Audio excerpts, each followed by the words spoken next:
Now there comes the Eastern Congo conflict as such. One, you try to do some research, do some inquiries, you do some intelligence. Rwanda did not in any way create this war that is happening in Eastern Congo. For me, I'm giving you a fact. Go and investigate and prove me wrong. Rwanda never got involved in starting this fighting that has happened in Eastern Congo. But with time, there has been an effort to actually make it our war. That we are the ones who started it. Over time, this is what has happened. Now, using what? If you see the combination of hate speech and the displacement of these people, you come to understand what actually was behind it. Maybe somebody thought they were being smart, and they thought that was the way to end the M23 problem, which was there in 2012, because there is ethnic cleansing, pushing these Tutsis to Rwanda, to belong there because that's where they belong. And Kagame is a Tutsi, he's the president of Rwanda. Let them go and join their president. This is what is behind it. One time we had a meeting and we were having an argument with the leaders. And of course there was a contradiction in some of these people's argument. I asked specifically, I said, and that's that one responsible for Congo. I said, we are not going to address anything unless you come out clearly to tell us facts about this situation.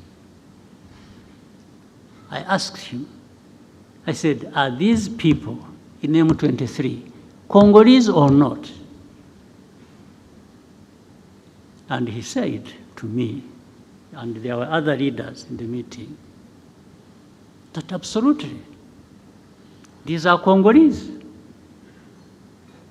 Then he came out to say that he has in fact even openly talked about it. I think when he was in the US or UK, I don't remember what he said, that he came out and said it. So he was confirming that these are Congolese. I said, fine. So how do they become our problem? How do they become Rwanda's problem? I also asked him, I said, do you know when these people, the group that started this fighting, do you know where they came from?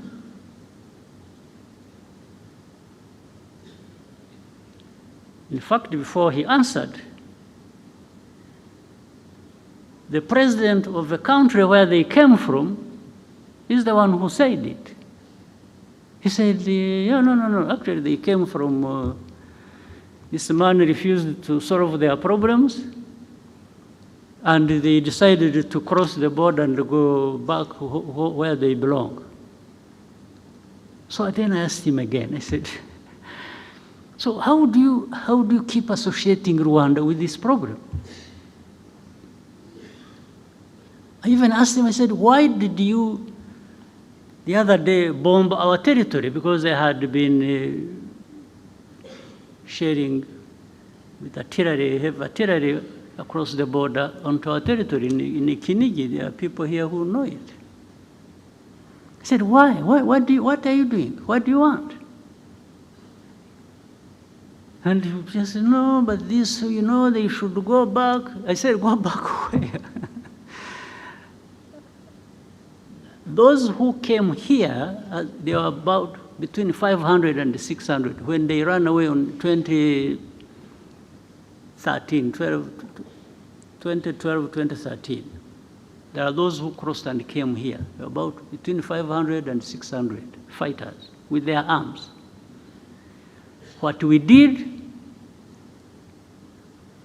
we put them in a camp in, what is this, former Kibungo, Ngoma areas. That's why we put them as refugees. And we removed the arms, actually handed back the arms to government in Kinshasa. This they know, they can't even deny.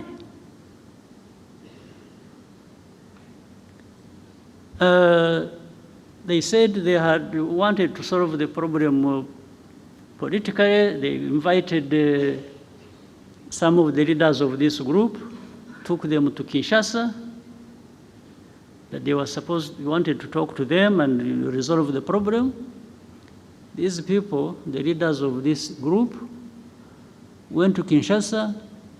They are put in a hotel, spent 5 months without seeing anybody to talk to them until they left. Of course, they left heavy bills behind in the hotel. Nothing else.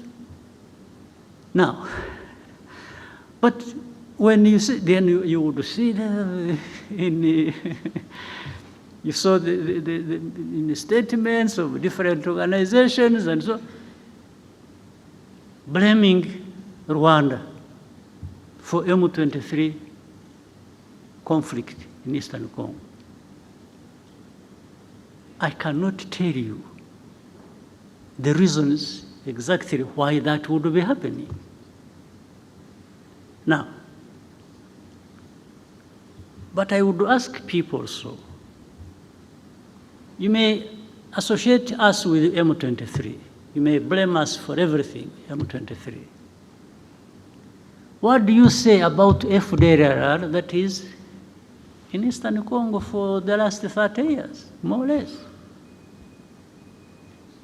I thought even the forces, the UN forces that were put in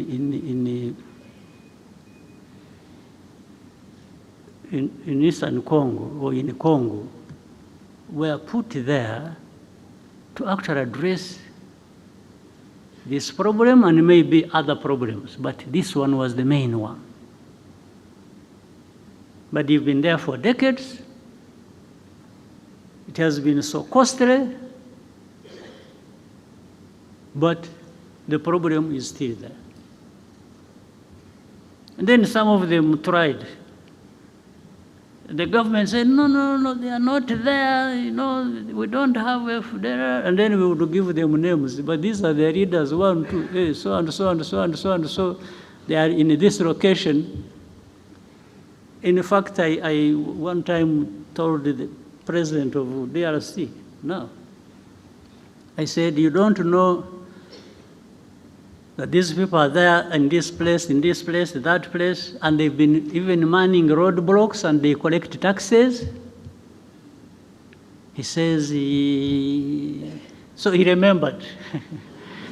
he remembered that has been happening. So I said, so what are we talking about?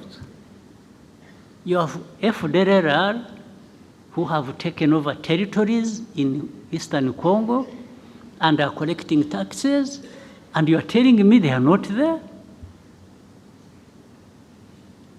So anyway, when all this came to some point, and this war was raging, and this time it turned into where the government in Kinshasa wanted to, they mobilized the people, they thought they would now throw M23, push them into Rwanda. And this still remains, by the way, the aim. This is the goal. So I told our friends, these powerful friends of ours, I've even said it publicly, when it comes to defending this country that has suffered for so long and nobody came to the help, I don't need permission from anybody.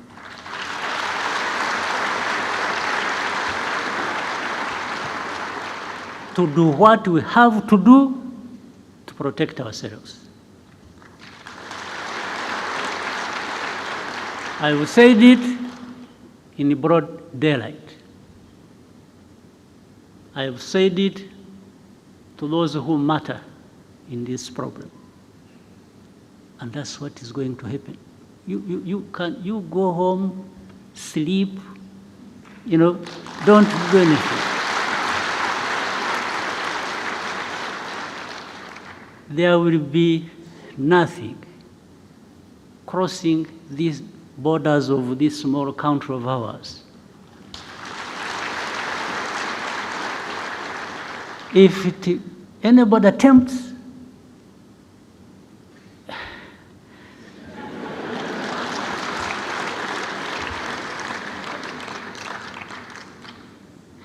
so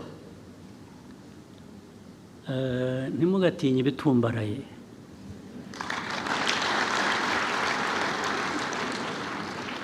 Sometimes birimo ubusa.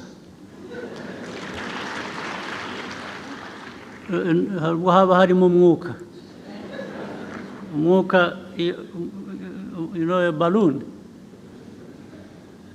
A balloon, you need a needle. Just ibyari birimo ukayoberwa aho bigiye. Ntimugatinye ibitumbaraye. And I'm saying this, not only that. Ikindi nuko, where we have been, 30 years ago, there is nothing worse that can happen to us.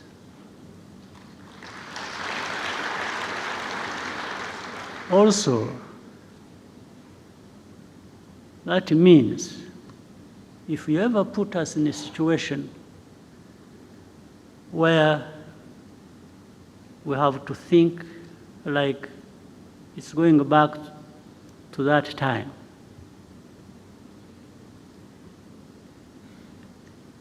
then we have nothing to lose. We will fight like people have nothing to lose. And somebody will pay the price other than ourselves.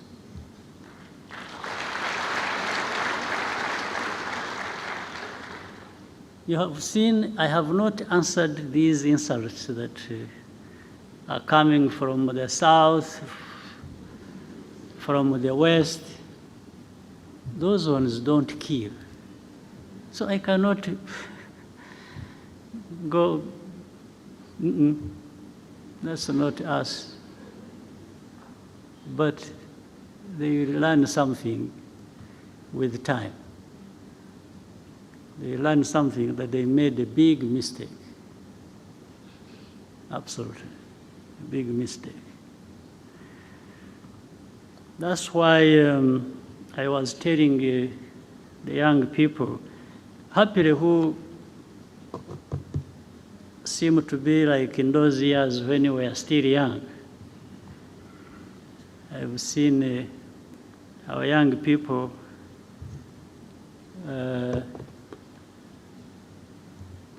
they are really ready to fight for and defend this country.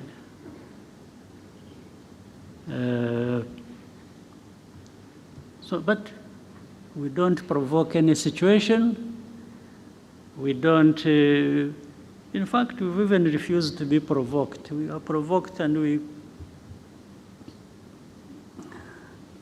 we ignore it for as long as it hasn't crossed a certain line. But the rest, these are just words, people talking and here and there, blaming us for everything and making us carry our own burden, but also other people's burden. No, we carry our own burden. We know our burden we have to carry, but making me carry somebody else's burden is going to be a problem. It's really going to be a problem. It won't happen. So, for the defense of this country, when we are right, when we are attacked, I don't ask anybody's permission, not at all.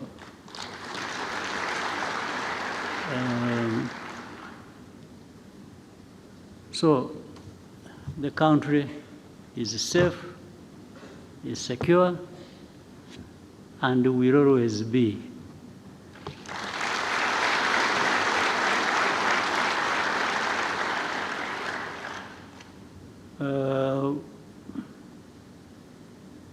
Those who are excited and because I'm told what you see happening in the West and then in the South, they are busy collecting the other poor Rwandans who went out making noise, and they are trying to turn them into some leaders in the future of this country. I'm not sure. I'm not sure because some of them either will be brought here by those people who are sent away. They will get tired of them and sent, or I will go and collect them and bring them home and tell them how they were mistaken to live in the first place. So, Prime Minister, I think you have had enough time to write your speech. So I think I'm going to invite you to. So I wish you a good year. I wish you happy life and many years ahead. So, asanteni sana.